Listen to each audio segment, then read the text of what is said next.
Hey everybody, Jamie Kelly here, and you are watching the Otherworldly Fundraising channel. This is one of the videos from the 2024 online fan convention. We had a lot of fun talking to a wide range of people, actors, writers, cosplayers, you name it, about all kinds of topics. We had a great time, and we know that you're going to get a big kick out of it. The 2024 Otherworldly Fundraising season has been for MomBomb, which is a great organization helping mothers and some fathers who are in distress.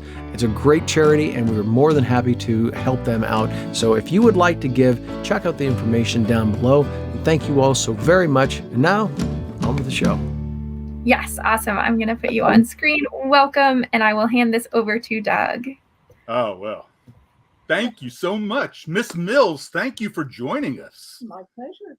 I'm so happy to see you and happy that you're here joining us with this. I mean, you do support so many different causes. You have been active as, I don't know if I would say an activist or not, but you have been active in so many different things that we're just so pleased to have you here with us today. Well, thank you. Thank you. Yes, I have. Down through the years, many different things, and the environment kind of being the headline one. And, there's just a lot of stuff to get done. Yeah, especially now. Yeah. With everything in flux right now. Yeah. And you I was gonna call it ECHO, but I thought people would think there's an H in there. It's ECO, ECO, I believe, is Right. the environmentalist organization that you support. Environmental Communications Office is what it was. Yeah. It doesn't really exist anymore, but a lot of the things we put in place are still in place. I mean, back then, nobody was recycling.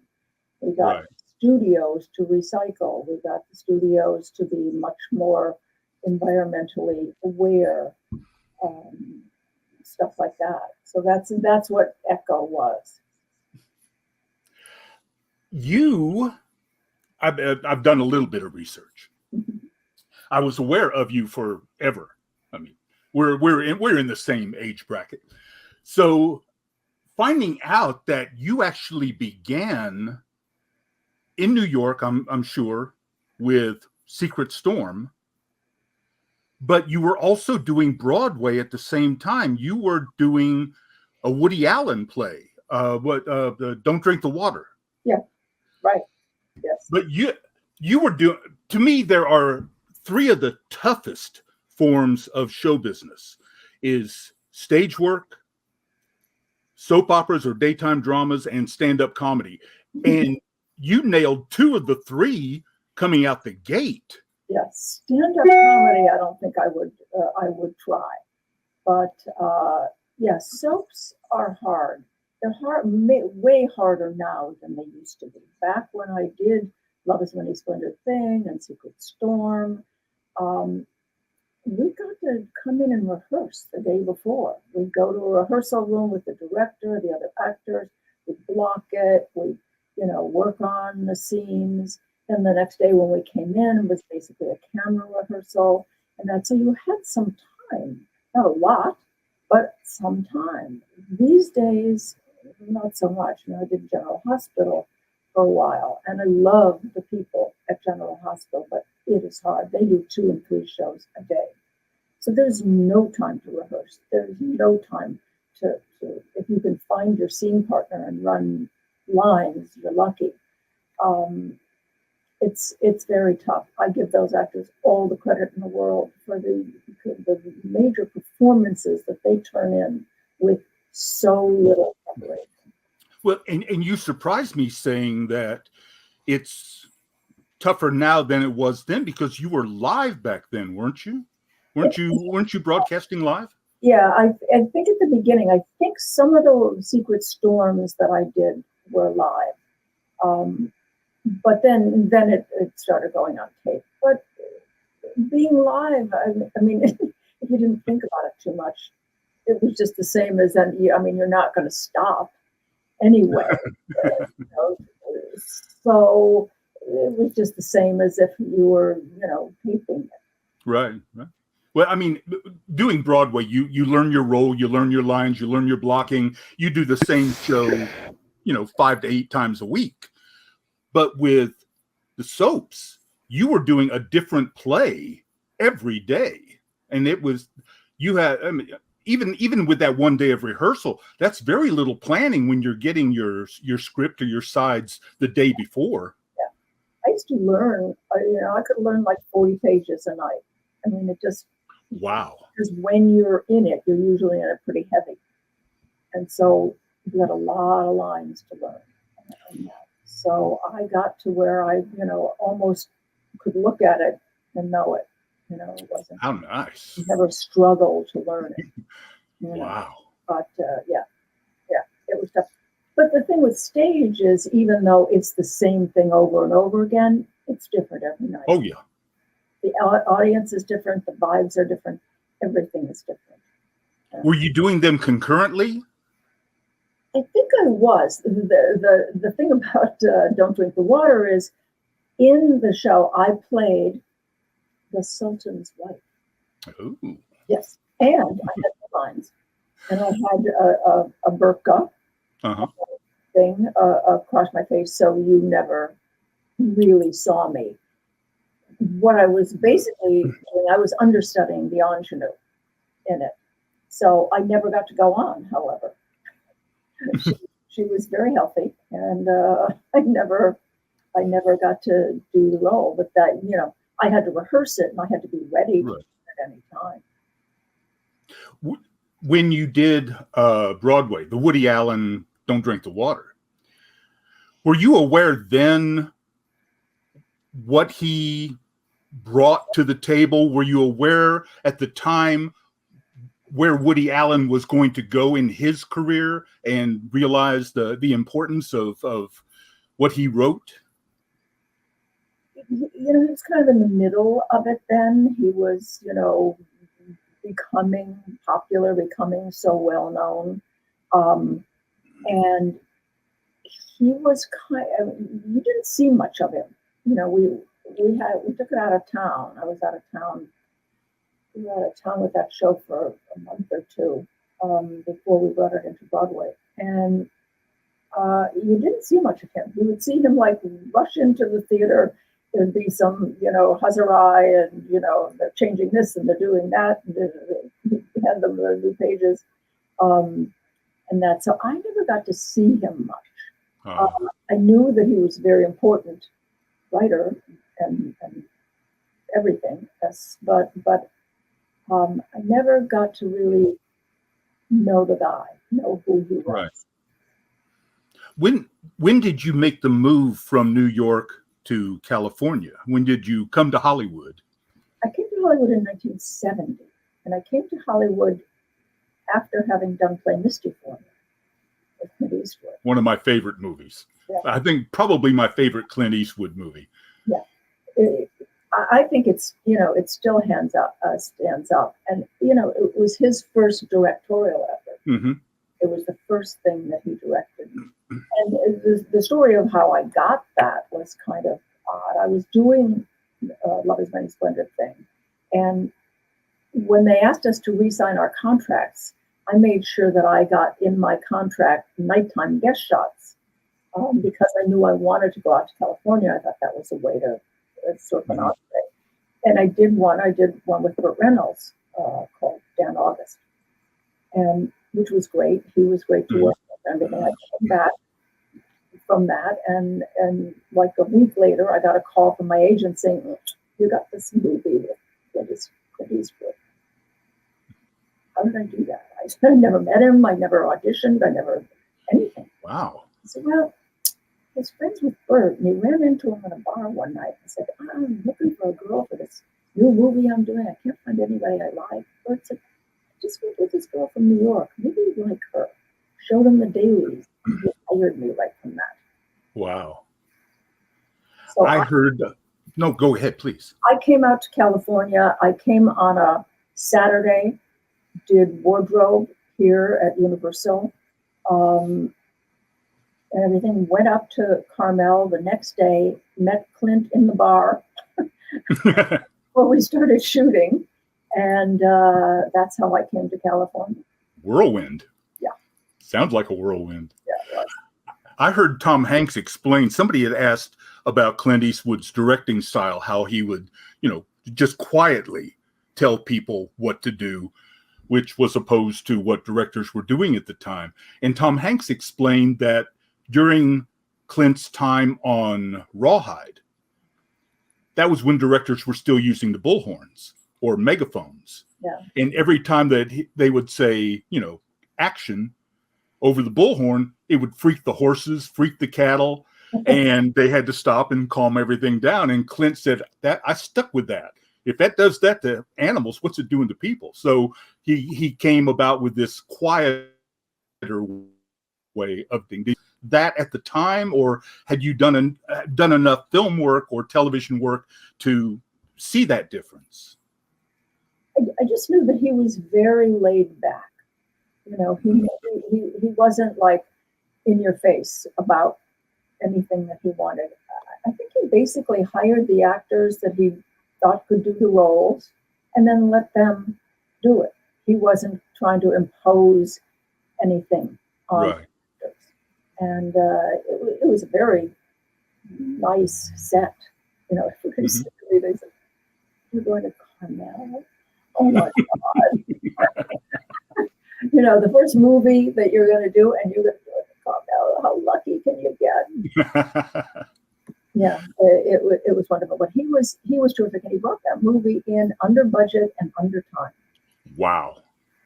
Because he knew exactly what he wanted. Every shot that he did, he knew what it was. He knew how to do it, and he knew when it was done, when he had it, and he moved on. Excellent. He I wonder whatever happened to him. It's a shame his career didn't go anywhere, isn't it? It's just so sad. He's got so many masterpieces. Oh, yes. Yeah. You played the ingenue, you played the girlfriend, you played the princess in peril, and then you turned everything around with Abby Cunningham, I believe. Yep. Did you embrace playing the villain? Because I've always believed that playing the villain was the most fun you could have as an actor. Oh yeah, absolutely. Oh yeah, I was at a point in my career when I didn't want to play the victim anymore. I didn't want to play Misty Goody Two Shoes anymore. I wanted something meatier, and I actually went after the role of Abby because I saw it in a breakdown. I said, that's the role. And I told my agent until he made them bring me in to read because they didn't want to. They said, "Oh well, we know she's good. That's fine. We'll consider her." And I knew they wouldn't really because they saw me as Goody Two Shoes. And I had to prove to them that I could be other than that. Yeah. And so I went in and I read, and an hour after I read, they called me and said, "You got the role." Yeah. Wow. Yeah. Well, I've got the title for your autobiography then, From Victim to Vixen. Good, very good. Let's go with that. Yeah, I like it. Let's get the writers in here. Come on. You went to Knots Landing in 1980, but you had worked with Larry Hagman earlier than that in a sitcom. Is that right? The Good Life. Yes. Yeah, I did. When I moved here after shooting Play Misty for me, I moved down. We shot up there, of course, and I moved down here. And actually, I didn't have a house. I didn't have an apartment. I didn't have anything. And Jessica Walters very kindly let me stay in her guest house. She had this very nice guest house. And so I stayed there for, I don't know how many months. And then I got, I was auditioning for things. And the movie wasn't out yet. So, you didn't know if it was going to be a hit or whatever. And I auditioned, and I got this series. I got a pilot, which was The Good Life with Larry Hagman. And then it sold again. And so, yeah, I went right into that. And it's funny, after that, they offered me a lot of sitcoms. And I turned them all down because I didn't want to get known as a comedy actress. But then, people remember that I did comedy. And I wanted to do comedy. So it's, you can't win. But yeah, that was a fun time. Larry was an amazing, wonderful man. He was great. And a musical. You did a 2-part.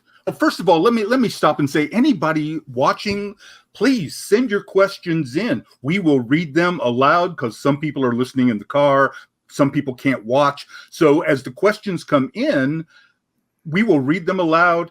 Miss Mills will answer them, or she'll say, I don't want to answer that. I don't know how she'll react. But we do have one coming in here that says, do you have a favorite project you've worked on?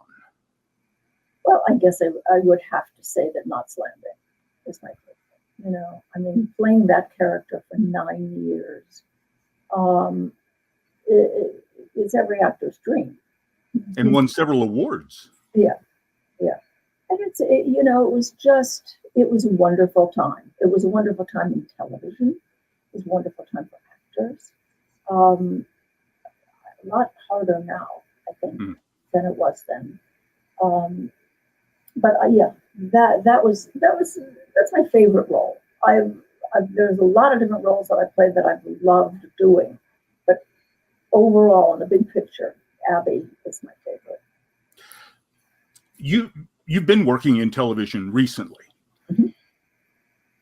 What's the biggest difference you can think of, or you can tell us, between working in television when it was just 3 networks and working in television with streaming, thousands of stations, there's places to go to watch whatever you want to watch. So what as an actor, what do you feel is the biggest difference between television then and television now? And I think people miss this. They love looking forward to, from one week to the next, there was always a cliffhanger. They'd keep you coming back. So they would talk about it at work, and then they'd plan a Thursday night dinner, and then they'd watch, the show, and they had people over or their family around and stuff like that. And the anticipation is something that I think was important. I think now the fact that you can binge the whole thing, it doesn't make it as special. That's my thought on it. Anyway, I think shows were more special then because you had to wait for it. Right. And viewership back then, because you only had the 3 networks to choose from. I mean, the world would stop for Who Shot JR and the Friends finale and MASH finale. The world would stop and everyone would gather, make a party out of it. Yes. And that's sadly missing now. Yeah, it is. We don't have that same sense of anticipation that we used to have. And also the viewership. I mean, these days, if a show gets a couple of million viewers, they're like, oh, okay, yeah. We used to get 60 and 70 million viewers a night. I don't know how you can, if you're the business end of this, how you can say, oh, it's better now. Well, I imagine it's better for the variety to the viewer, but it's lost a little bit of its magic. That anticipation which you talked about before. My daughter is one that cannot wait 1 week to the next. She loves the whole streaming thing. But, I remember, having to wait and plan. You would plan your evenings around certain shows. That was amazing. You've already mentioned how much you love playing Abby. And Kristen sends in a question. How fun was making Ladies of the 80s, A Diva's Christmas for Lifetime with Laurie Anderson, Morgan Fairchild, Linda Gray, and Nicolette Sheridan. I'm going to read the whole question. Yeah, Kristen. It was wonderful. It really was to kind of reunite with a lot of people. The only one that I hadn't worked with was Lonnie, who's the sweetest person in the world. I'd worked with Morgan, and I did a whole lot of Bob Hope specials together. So I've known her for a long time. I knew Ray because we were on the same lot all the time, so I'd see her all the time. And Nicolette, of course, was on the show. So it was really fun. I thought it was a good franchise. I thought somebody would try to scoop it up and make it into a series, like the Ladies of the 80s in Paris. The Ladies of the 80s, in South America. I thought that, but nobody did. So I don't know. What do I know? I did not know you had done the Bob Hope specials. I had missed that, which were, mostly comedy and music. Yeah. So, did you get to exercise your singing abilities on the Bob Hope specials? Only once, but with the most special, I got to sing White Christmas. Wow. That was a very special thing that he did every year, and he always sang it with somebody else, woman. And one year I got to do it with him. That's wonderful. Yeah, it was divine. I mean, I felt so privileged. It's a wonderful thing. And I'm not the best singer in the world. I started out as a dancer, and dancers usually don't sing too well. So it was challenging for me. I was scared to death, but it was fun. Did you dance professionally? Did you dance professionally? I think we froze for a minute. For a second. Yes. I was, believe it or not, in the first national company of My Fair Lady as a chorus dancer. Yeah. That's amazing. Yeah. I mean, when I got that, it was like, that was the best thing that had ever happened to me. Amazing. And I've done some other, industrial shows and, different things. But that was kind of the biggest thing. That was really cool. Wow. As you can probably tell, I'm a fantasy sci-fi guy. So when Alice in Wonderland in 1985, the two-part, one of the first miniseries, I guess, but the two-part Alice in Wonderland came around, I watched it then. I just skipped through it again this week just to remind myself of it.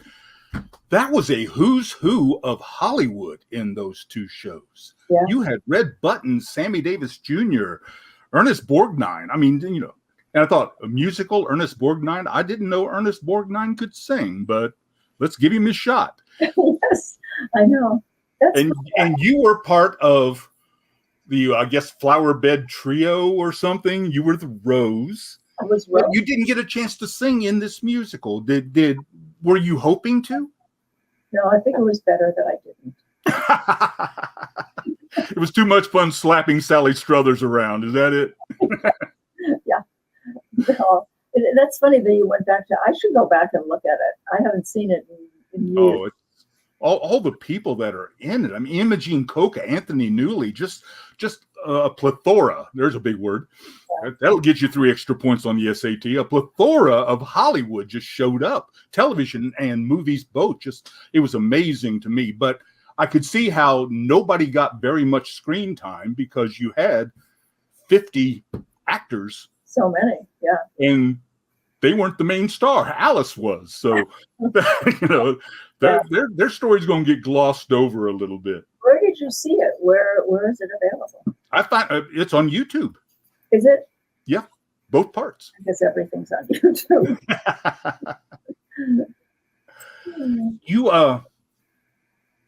You became a producer during a time.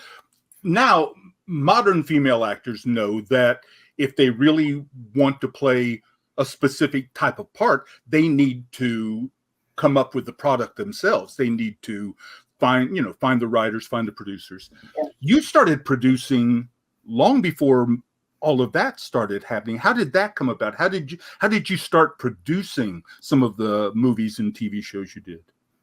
I'd see there were a number of stories in the news and from books that I just wanted to do. I wanted to tell. I wanted to play.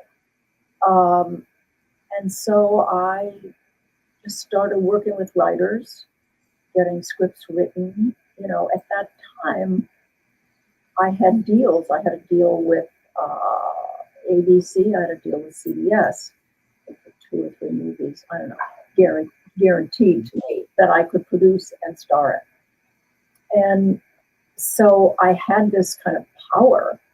And so, and I had stories that I wanted to tell. One of them was about a woman whose husband, it was called Runaway Father, whose husband left her with a couple kids, and just stories, of women who kind of overcame a lot of stuff, and I liked those stories, and I wanted them to be seen.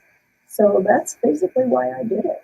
And I did some of it while we were doing Knots Landing. So that was kind of hard, just because that's a lot when you're shooting a series and trying to, do movies. It's one of the reasons I left, actually, because I really, there were movies that I wanted to do, and it was becoming like, right, try and do it all at once. Well, I remember the story of of Michael J. Fox when he was still doing Family Ties and Back to the Future at the same time, which is why most of Back to the Future was at night, that he would be doing the TV show during the day. They'd throw him in a limo. He'd try and take a nap and go to the set and then work all night, nap in the limo back to the TV set. That, I mean, that I can't imagine how harrowing that would be. It gets really hard sometimes. People don't realize the kind of hours we work. They don't. I mean, they go, you work more than 8 hours a day. Let's remind everyone why we're here. I don't know if we have the little video to throw up, but we're doing all of this for MomBomb, which MomBomb helps moms and sometimes dads in crisis by offering grants for things like meal delivery, childcare, housekeeping, laundry service, and more. Because mom takes care of the whole family. But who's taking care of mom? I like that. Yeah, it's very nice. Very nice. We go ahead. Organization. We talked about ECO, but you also you developed at some point arthritis, and that can go from annoying to debilitating. I mean, depending on that structure. And you became the spokesperson for BEAT, BEAT. Can you tell us a little bit about that? I don't even remember what BEAT was. I thought it was BEAT. Yeah. Arthritis organization, but I'm sure the A is arthritis. So represented a drug. I don't know the drug now either. It's not available anymore. But I just have had it. I still have it. I'm very active. I play a lot of tennis. I work out. I do all that kind of stuff. So that keeps it at bay somewhat. It makes it hard, but you kind of just have to power through some of the pain. And I think starting out as a dancer, I got used to pain. Your toes are bleeding. It's just part of life. So I got used to powering through, but I knew that it was a very debilitating thing for some people. So I tried to, I think that the drug that I represented was very helpful. It went off the market, and I'm not exactly sure why.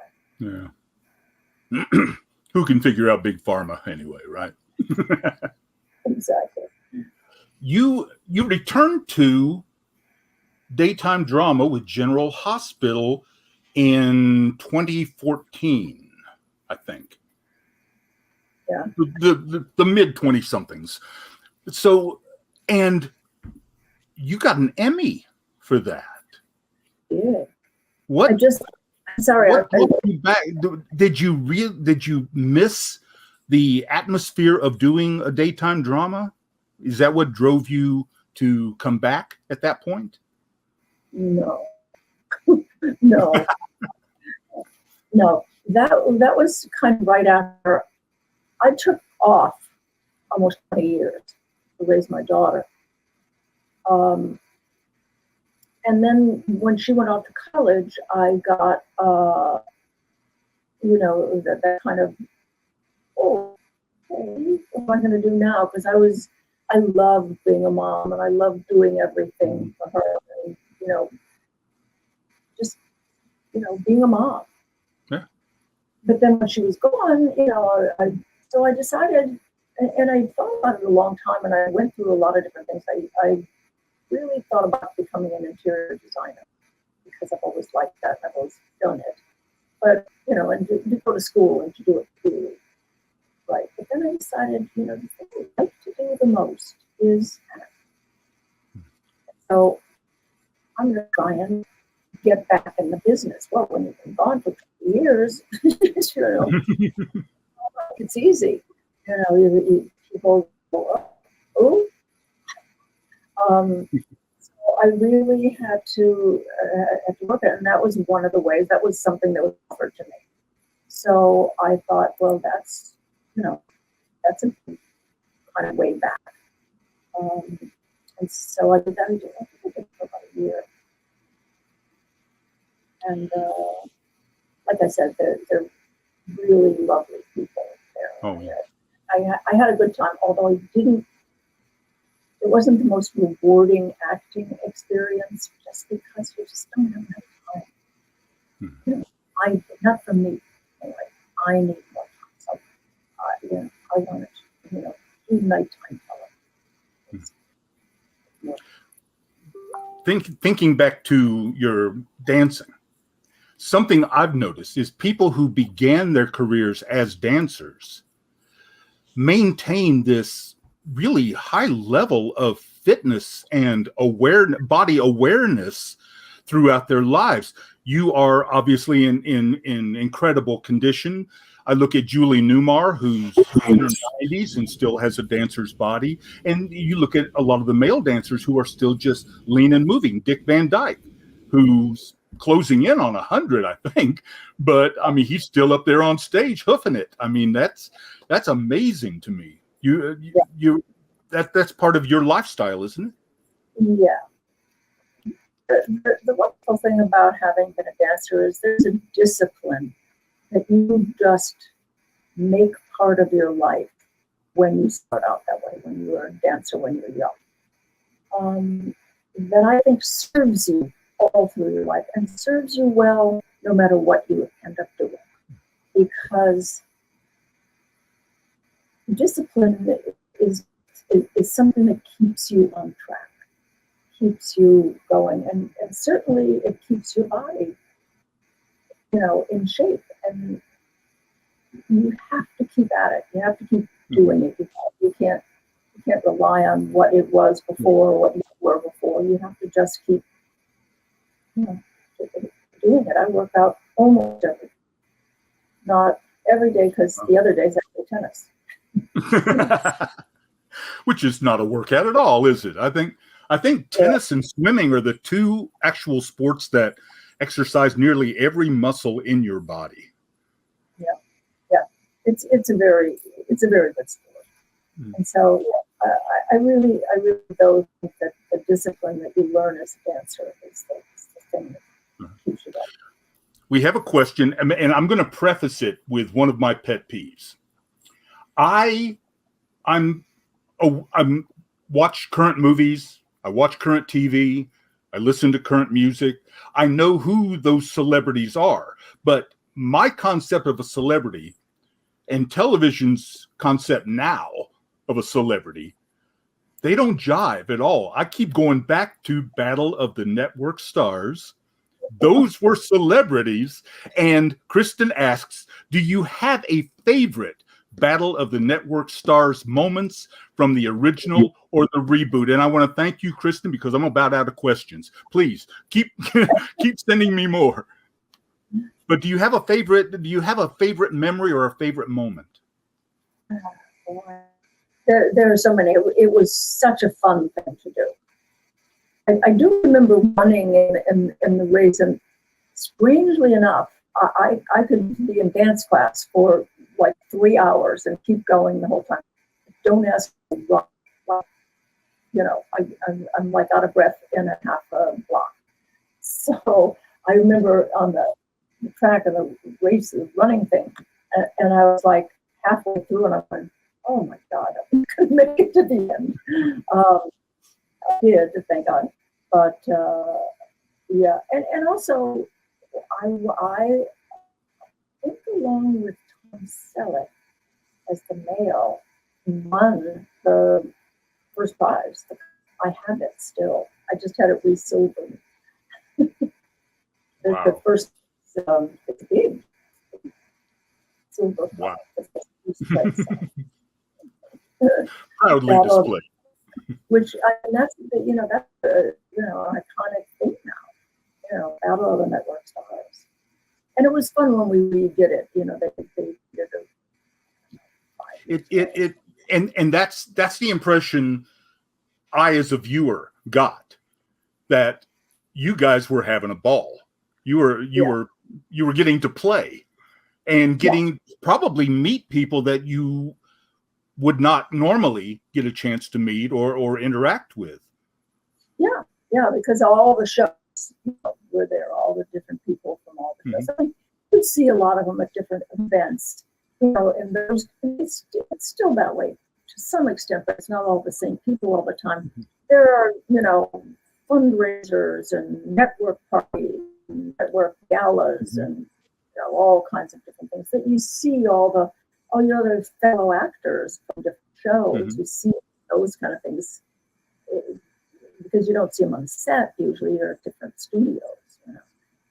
But, did you during those shows, you getting to meet all these other people, did you meet anybody that like awed you, that made you a little fangirl all of a sudden, that brought you back to, oh, this is why I'm in this business. I get to work with people like this. Was there anybody that stands out to you that you met that really surprised you? Well, the one that comes to mind, I mean, aside from the one that I got to work with, which was Julie Harris, who was like a goddess to me. But at an event, having pictures taken and everything, George Clooney, I was like, I mean, and he's so charming and so handsome. That was really fun. I keep turning up my sound because I see people here are saying they can't hear me very well. I don't know if this helps. But it sounds a little muffled, but I've got old ears, so I can hear you pretty good. So. I don't know. I love that Alejandro Mogalo, Don't Call Me Cookie art piece. I'm actually wearing a shirt he designed today. Oh, for heaven's sake. It's funny. I don't understand the question, but maybe you do. There's a scene that I did in Knots Landing with Howard Duff.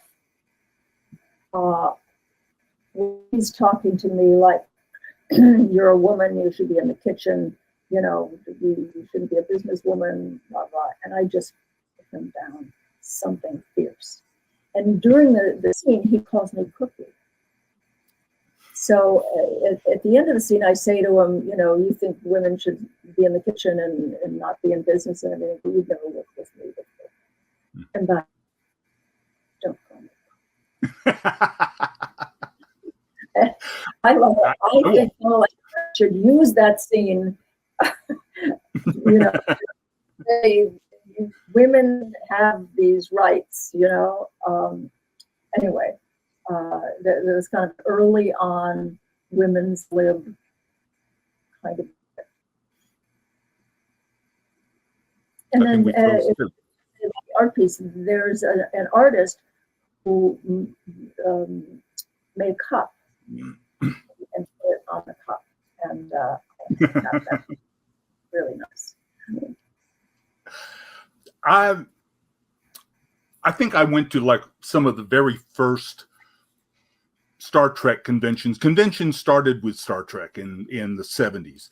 Now conventions are huge, and celebrities from all over appear in these. Have you considered doing conventions, or have you done any conventions to meet the fans face to face, sign autographs, answer questions?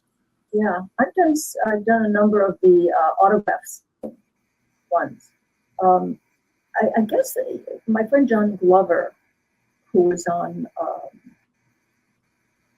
Smallville. He does all those. He does them all over the country, and I guess they're bigger. But the autograph ones that I've done have been nice, and I don't think they call it a convention. I think they just call it an autograph show, and people come and they can take pictures, you know, with us, and you know, I've done it by myself, and I've done it with other cast members too, with Joan or with Michelle, or all three of us. You know, it's a fun thing, and the fans really enjoy it. Conventions have now extended themselves to cruise lines. There are cruise conventions that you meet the celebrities, but there's a list of rules. You can't bug them. You can't ask for autographs. You can't ask for pictures. You will get a package at the end of the cruise with everybody's picture, everybody's autograph. But it's more like a, you know, sitting with Donna Mills at a wine tasting, or, you know, sitting by the pool, or going on excursions. Would that be something that you'd be? I mean, it's a cruise. Who can turn that down? No, maybe not. Not on the water. Yeah, it seems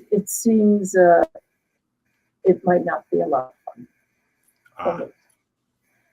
I'm not that crazy about cruises. Kristen asked another question. How did the Knots reunion go at Disney last weekend? Oh, she knows about that. Isn't it sweet? Yeah. Great. Very, very, very. It was gay days at Disneyland, and that's who put the thing together with Joan, Michelle, and I. But it was really nice. You know, they're such devoted fans and such funny, wonderful. That it was a lot of fun. We did an interview session with clips and gag reels and stuff like that, and they got questions. And then, you know, they I guess they had this was all to benefit Broadway Cares Equity Fight Saves, the charity. So, you know, all the money that they paid went to that. They paid for that they could come and take a picture with us. Stuff like that. So it was very nice. Not easy getting to Disneyland, however. No. Have you maintained? Speaking about Knots, have you maintained a relationship with any of the people that you worked with that you talk to on a regular basis? Yeah, Joan and Michelle, we're very close. Actually, we talk all the time. We've done a number of things together where you know, it's us with like an interviewer, and then the audience asks questions and stuff. And we've done on Springs a couple of times, and yeah. So I stay quite close with them. I still talk to Ted. I actually saw Ted maybe 6 months ago or so. Saw him and saw Bill and Constance in Palm Springs. Yeah, that was really she lives on the East Coast now, so I don't see her too much. But she was here. She was staying in Palm Springs for a little while, so I got to get together. That was nice. It was a very close knit group. That was a very wonderful working situation because the producers and writers included the actors in their, in everything that they did, and they talked to the actors and they let the actors have some say so in the characters and stuff like that. So it was a wonderful place to work. It seems like the key to that was a level of trust, that you respected each other for what you were doing, but there seemed like a trust, and that's where a lot of these long-lasting true friendships come from. Was that your impression as well? Yeah. And the show was on the air 14 years. I mean, that's the second longest running. It's longer running in Dallas. It's the second longest running to Gunsmoke series. That's although amazing. I just did an NCIS. The show's been on the air 21 years. Wow. And in various forms. Well, there's different ones, yeah, but this is just the basic NCIS, yeah. And a lot of the crew members have been the whole time. It's like it's a lovely atmosphere, I must say. Really nice. You've been in TV and movies since the mid to late 60s. You're still working today. You have always been an incredibly beautiful female actor, but there has always been a stigma to that in Hollywood, where some people say I was mistreated, or I was, treated as a piece of meat, for lack of a better term. Have you noticed any change from that level, from the studio level, from that level back then to now? Have you noticed a change? Yeah, I think there was a big change. I think people are more respectful of women now. It used to be, in the whole 14 years that we did Not Blending, we had one female director. Wow. Now there are lots of female directors. A female director on the Lifetime movie. Actually, on the Dawn Cutler series I did also, we had 2 female directors. So it's becoming a much more level playing field, and there's much more respect than there used to be. I'm not saying that there aren't, moments when they try to take a young actress, whatever. But I think it's much better than it used to be. We have a question that came in. The Hollywood Museum will be joining us later today. How was being at the Hollywood Bowl last night? Kristen knows everything that I do. I don't know. Well, she's stalking you. I mean, let's just be real. Let's just cut to the chase. She's a stalker. The Hollywood Bowl last night was so much fun. It was an ABBA concert. Oh. And yeah, it's I guess you call it a cover band, but they're ABBA all the way. Mm-hmm. And it was really fun. We had a great time, and the people were so into the music, they loved ABBA. They knew every song. They, were up and, dancing, and it was a lot of fun. My favorite concerts to go to are the ones that feel like you're at a party. Yeah. The Jimmy Buffett concerts were like that. You felt like you were at a party. I'm sure the Taylor Swift concerts feel that way too. So my favorite concert experiences were we're all here, and it's just total love. And it was Taylor Swift. Even in the movie theaters, I went to a movie theater to see her concert, the kids got up and were dancing in the aisles there in the movie theater. You know, it was so cute and so sweet. Yeah.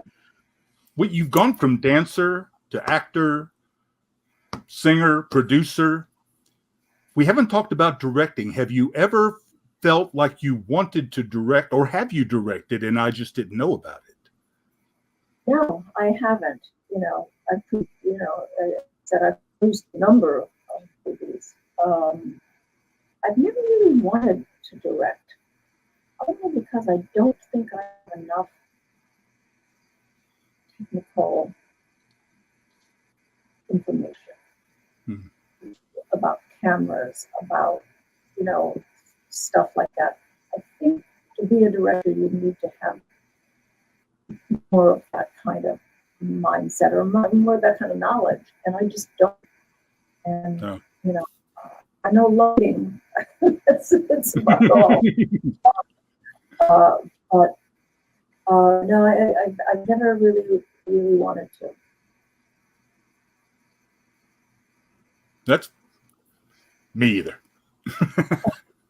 But I'm curious about something. I hadn't planned to ask this, but because you have been through the different stages of movie making, so many producers, directors are lambasting, busting on the science fiction, superhero, Marvel movies, saying it's not real cinema, it's ruining the cinema.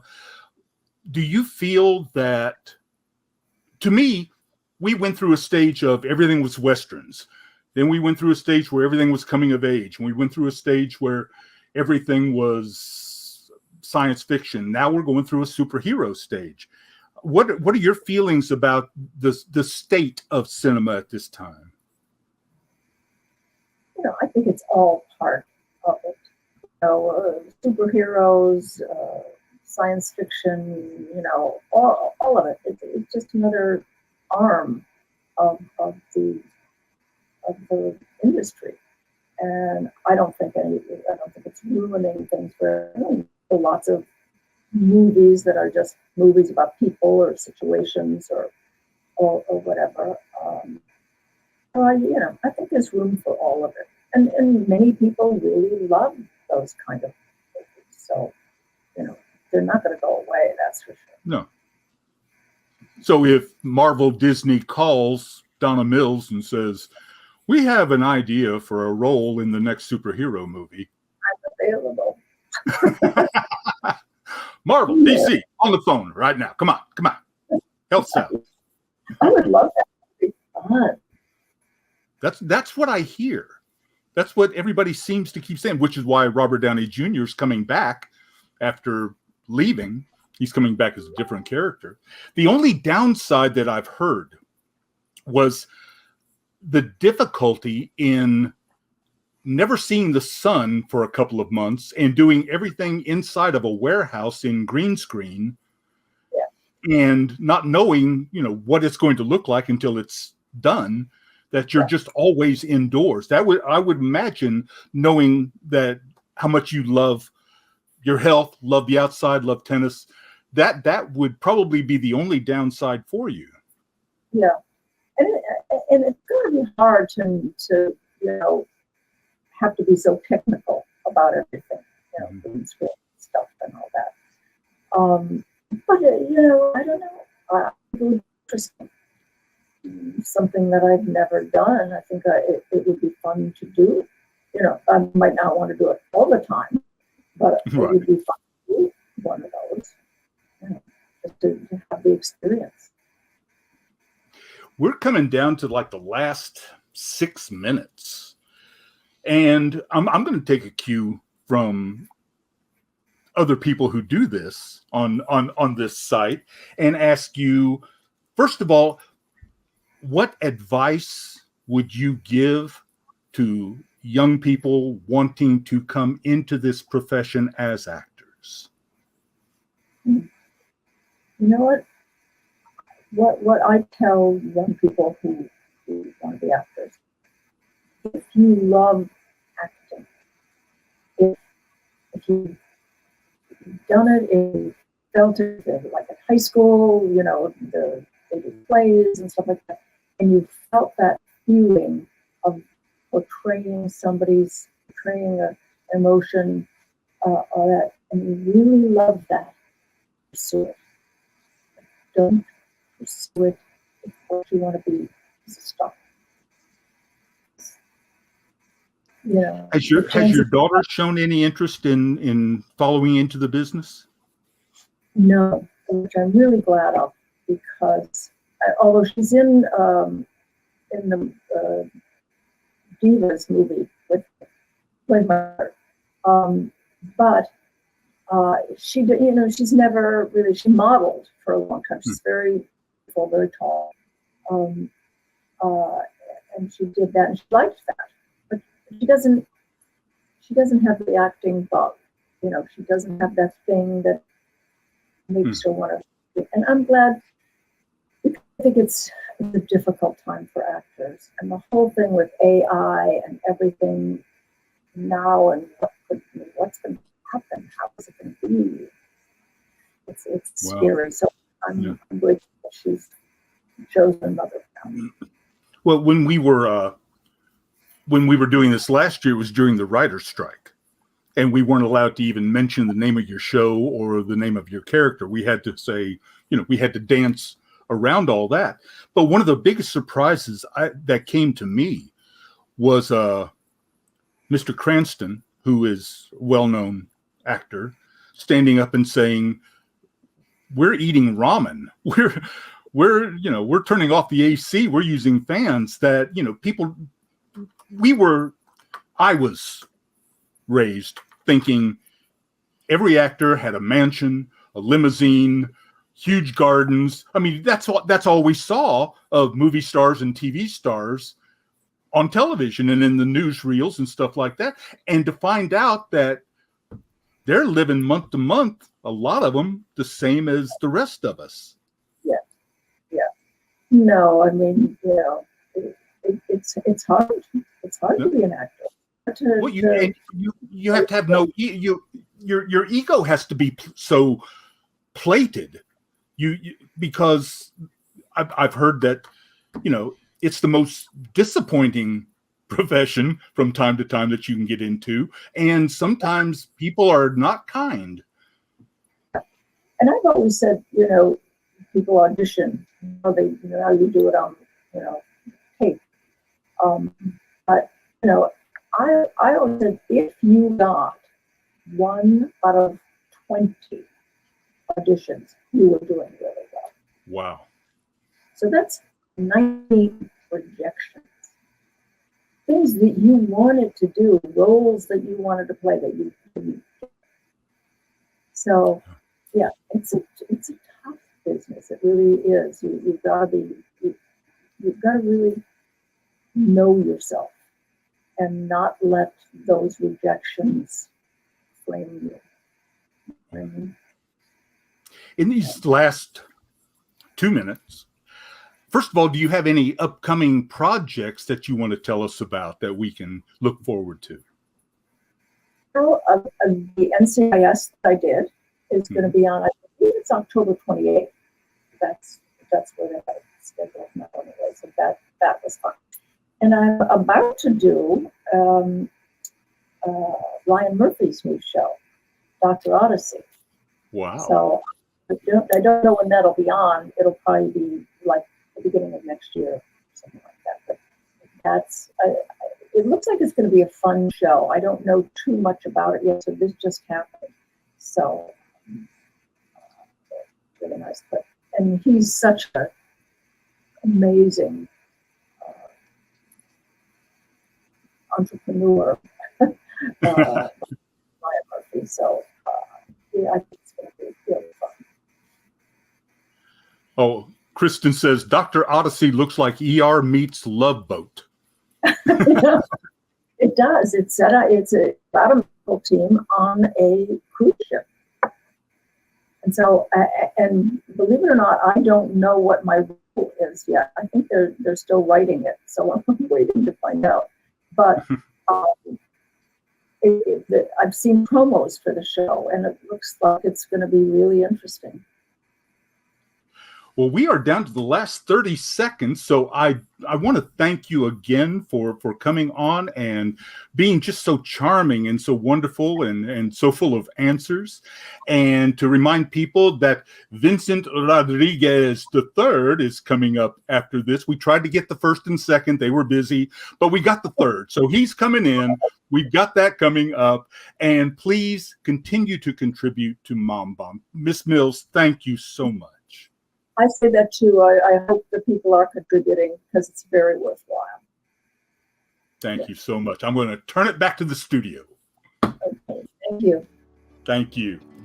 Hey everybody, Jamie Kelly here. Hope you enjoyed the video. If you did, be sure to like it, share it, comment on the video, and subscribe to the channel if you've not already. And be sure to check out all of the videos in the 2024 online fan convention for Otherworldly Fundraising.